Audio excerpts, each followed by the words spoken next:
पहले चैप्टर सुना था रेडी। हाँ स्टूडेंट्स देखो, हम लोग 50th चैप्टर शुरू कर रहे हैं, जो लास्ट चैप्टर है हमारे सिलेबस का 12th का, biodiversity, conservation and environmental issues. लेकिन इसमें भी बहुत से टॉपिक कम कर दिए गए हैं, कुछ टॉपिक हमारे सिलेबस में हैं और कुछ कट कर दिए, मैं वो बाद में बताऊंगी। स्टार्टिंग का है इसलिए इसका इंट्रोडक्शन देख लीजिए। Biodiversity, what is mean by biodiversity? Diversity means variation, difference, है ना। और bio means living, means there the differentiation in the living organisms, that is called biodiversity. हम लोग अपने आजू बाजू में देखते हैं कितने तरह के प्लांट्स हैं, कितने तरह के ऑर्गेनिजम्स हैं, उनके दिखने में फर्क है, उनके लाइफस्टाइल में फर्क है, उनके फ्लावर्स में फर्क है, लीव्स में फर्क है, एनिमल्स में देखो कितने तरह का फर्क है ना। तो यही मतलब बायोडाइवर्सिटी। तो उसके पीछे रीजन अलग अलग, जैसे कि क्या है, किस वजह से होता है और या किस एस्पेक्ट में हम लोग उसकी बायोडाइवर्सिटी। तो in respect to size, size के हिसाब से डाइवर्सिटी है, टाइप ऑफ हैबिटेट, उनके रहने की जगह से हिसाब से है, रिप्रोडक्शन पैटर्न, बंदर का, कुत्ते का, बिल्ली का, हमारा सबका रिप्रोडक्शन पैटर्न एक सेम है क्या? नहीं।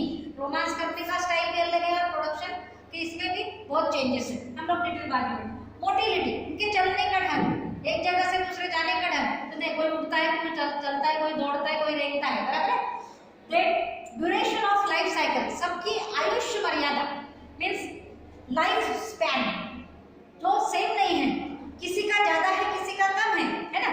सब जीव एक जैसे उम्र नहीं भोगते, नेचुरल भी हो गए तो भी, मतलब ये भी फर्क है।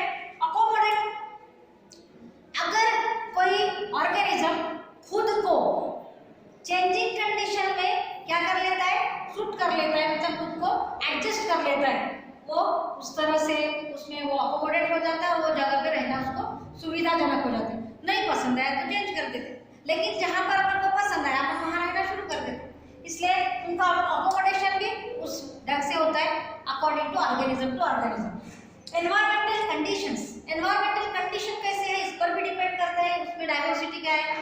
सीधी बात है, अगर कश्मीर में हम लोग जाए तो हमको नाक बहना शुरू हो जाएगा, ठंडी से ठिठुरना शुरू हो जाएगा, काम नहीं कर पाते, उन लोगों को आदत रहती, तो वहाँ के लोग तो एडजस्ट हो गए, उन लोग कपड़े भले ही गर्म पहन लेते, लेकिन घूमते फिरते उनकी लाइफस्टाइल में थोड़ा सा चेंज हो जाता है, बराबर। मतलब क्या है कि एनवायरमेंटल कंडीशन पे डिपेंड करता है कि उनका लाइफस्टाइल कैसे रहेगा, खाने पीने का ढंग कैसे रहेगा, उनका हैबिट, इस तरह से उनमें कुछ चेंजेस आ जाते हैं, सहन शक्ति आ जाती है ना। इडाफिक टू टोपोग्राफिक, ये सभी तरह के आप टर्म्स बाद में पढ़ेंगे। तो इडाफिक चेंजेस हो सकते हैं, कैसे कि वहाँ जिस एरिया में उन लोग रह रहे हैं वहाँ के हिसाब से। टोपोग्राफिक मीन्स वहाँ पर कौन से टाइप का फूड मिलता है उस पर डिपेंड करता है कि उनकी फूड हैबिट कैसे रहेंगी। सर्वाइवल एंड परपेचुएशन, ये दो टर्म्स इसके संबंध से नहीं है, ये अलग है। तो क्या होता है कि जैसी कंडीशन होगी उस हिसाब से ऑर्गेनिज्म, कोई भी लिविंग ऑर्गेनिज्म खुद को उसमें ढालने की कोशिश करता है। जैसे देखो, जिन लोग खाली मटन खा के रहे, लेकिन हम लोग किसी एरिया में गिरा मटन नहीं मिलती तो चुपचाप बासमती सब्जियां खाना शुरू कर देगा। जो सब्जियां खाता है नॉन वेजिटेरियन नहीं है, वेजिटेरियन है, लेकिन जहाँ जाओ वहां पे अगर वेजिटेरियन खाना मिलता ही नहीं तो मरने की जगह पर क्या करेगा, बड़ी नाराज जैसे क्यों ना हो, लेकिन वो मटन खाना शुरू कर देगा, वेज खाना, नॉन वेज खाना शुरू कर देगा। मतलब वो खुद को अडेप्ट कर लेता है, किस लिए? अपने बचाव के लिए, सर्वाइवल के लिए, बराबर है। और जब ये सर्वाइवल के लिए कोई एडजस्ट करके वो वहां पे रहता है तो उसकी आदत बदल गई, पहले वो वेजिटेरियन था बाद में नॉन वेजिटेरियन हो गया, है ना। या फिर जिसको ठंडी सहन नहीं होती थी बाद में ठंडी सहन से नॉन शुरू हो गए।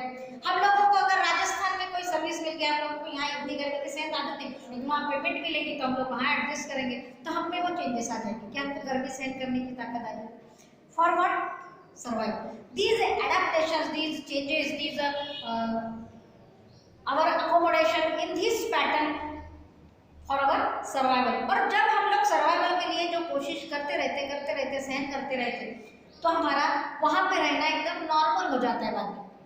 तो यह है शाश्वतता, मतलब उसका वहां पे अस्तित्व पक्का हो जाना। तो perpetuation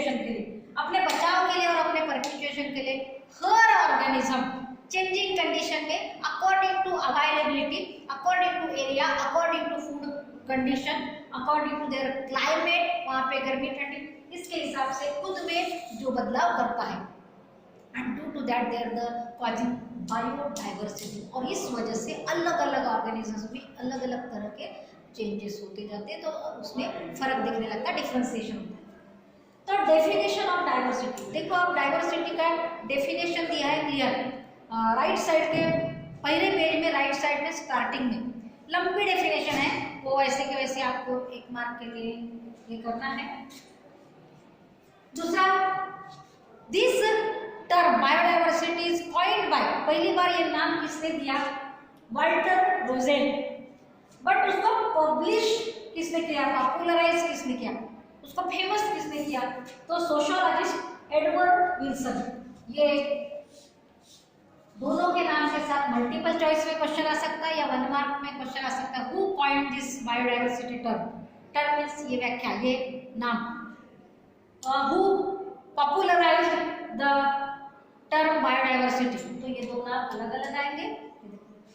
outcome over 3.5 billions of years, ये जो बायोडाइवर्सिटी निर्माण हुई वो एक साथ हुई क्या, नहीं नहीं, हम लोग बाइबल में पढ़ते हैं, कोई धार्मिक इसमें पढ़ते हैं कि नहीं ये नेचर एकदम तैयार हुआ अपने आप, फिर ये टाइप के ऑर्गेनिज्म, और ऊपर से जैसे हम लोग कढ़ाई में भज्जे छोड़ते हैं वैसे ऊपर से भगवान ने छोड़ दिए, तो कभी टेढ़ा हो गया कभी गोल हो गया भजा, ऐसा नहीं होता।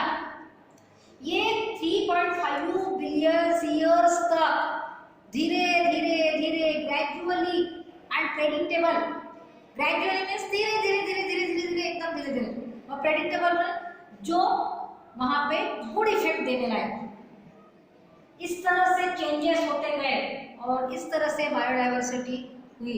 एक साथ कोई आदमी को जन्म नहीं मिला है, बोलते हैं ना ये और आदम, आदमी ने पहले एक औरत और एक भगवान ने एक औरत और एक आदमी पैदा किया और फिर उनकी ये पैदाश हुई, ऐसा नहीं है।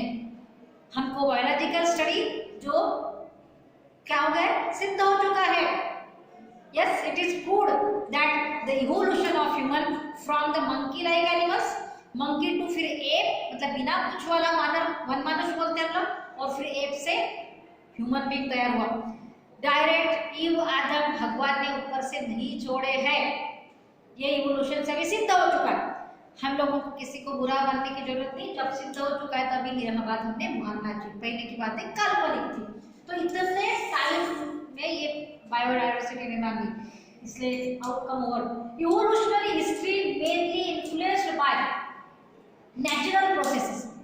कोई भी इवोल्यूशन होता है तो पहले नेचर में, मीन्स निसर्ग में जो जो चेंजेस होते जाते हैं वैसे वैसे इनमें नेचुरली ऑर्गेनिजम्स में वो सहन शक्ति आती है, जो सहन करता है और खुद में कुछ बदलाव कर लेता है वो टिकता है, जीता है, और जो बदलाव नहीं करता वो नष्ट हो जाते हैं। धीरे धीरे उन लोग कमजोर होते जाते हैं, कमजोर होते जाते हैं, उनका रिप्रोडक्शन नहीं होता, उनकी अगली पीढ़ियाँ शुरू नहीं होती और वो नष्ट हो जाते हैं, मीन्स उनका नाश हो जाता है। तो जो खुद को बदलता है, बदलते के उसका इवोल्यूशन होता है, मतलब उत्क्रांति होती है, मतलब वो आगे बढ़ता है, समझे। तो इस तरह से evolutionary history mainly influenced, means किसका प्रभाव होता है, नेचुरल प्रोसेस का, इवोल्यूशन के ऊपर। ये नैसर्गिक है, नेचुरली नेचुरल प्रोसेस का इफेक्ट होता है और उस तरह से इवोल्यूशन होते गया। तो इवोल्यूशन की हिस्ट्री, इतिहास बताता है कि ऐसे वातावरण के अनुसार, परिस्थिति के अनुसार बदल गया। लेकिन nowadays it is of late by influenced humans. अभी लेकिन हम लोगों ने, ह्यूमन ने बहुत इंटरफेरेंस करके नेचर में कुछ चेंजेस कर दिए। तो अभी जो इन्फ्लुएंस हो रहा है ह्यूमन एक्टिविटीज की वजह से, कई तरह के वनस्पतियाँ, कई तरह के जानवर नष्ट होते जा रहे हैं, क्योंकि हम लोग उसमें इंटरफेयर करके उनका जीवन बिगाड़ देते हैं, तो नेचुरल नहीं रहा। तो अभी जो इवोल्यूशन होगा उसमें ह्यूमन इंटरफेरेंस के साथ, ह्यूमन के प्रभाव की वजह से भी कुछ चेंजेस दिखेंगे नेचर के साथ। बेसिक कंसेप्ट्स, अब इसके पीछे क्या बेसिक कंसेप्ट है, as levels and patterns of biodiversity. तो बायोडाइवर्सिटी होने के पीछे अलग अलग लेवल्स और पैटर्न्स में ये होता है। तो ये लेवल्स दिए है, species level, genetic level and ecological levels. तो genes levels of biodiversity, molecular to ecosystem. Molecular से स्टार्ट होता है, मीन्स छोटे से हम लोग क्या बोले, हमारे बॉडी जिस पार्ट से बनी होती है उस पार्ट में चेंज हो गया, केमिकल्स चेंज हो गए, वो बॉडी अलग हो गई तो उसका वर्किंग बदल गया, तो उसका बिहेवियर बदल गया। इस तरह से हमारे बॉडी में जो बायोमॉलिक्यूल्स है उनके लेवल से चेंज होता है और बाद में पूरे क्या होता है, इकोसिस्टम में, हम लोग इकोसिस्टम इसके पहले पढ़ चुके हैं, उसमें चेंजेस दिखते हैं। इसलिए हर गड्ढे में एक जैसे प्राणी या वनस्पति नहीं दिखती, हर तालाब में एक जैसे वनस्पति और ये प्राणी नहीं दिखते, हर जंगल में एक जैसे पेड़ और एक जैसे एनिमल्स नहीं दिखते। तो समझ में आ रहा है तुम्हारे, इस तरह से चेंज होती है। तो जेनेटिक डाइवर्सिटी, जीन्स चेंज होने की वजह से, जीन्स चेंज होने की वजह से इधर बायोडाइवर्सिटी आ रही तो हो गई जेनेटिक बायोडाइवर्सिटी। तो ये हो गई इंट्रा स्पेसिफिक, एक ही स्पीसीज में कुछ चेंजेस बस हो रहा है, एक ही स्पीसीज में कुछ थोड़े थोड़े चेंजेस होने की वजह से अलग अलग दिखने लगते हैं। हमारे अगर हम लोग दादा परदादा से लेके हमारी जब अगर पीढ़ियां देखें तो पता चलेगा कि हमारे फैमिली कितने रंगीन लोग हैं।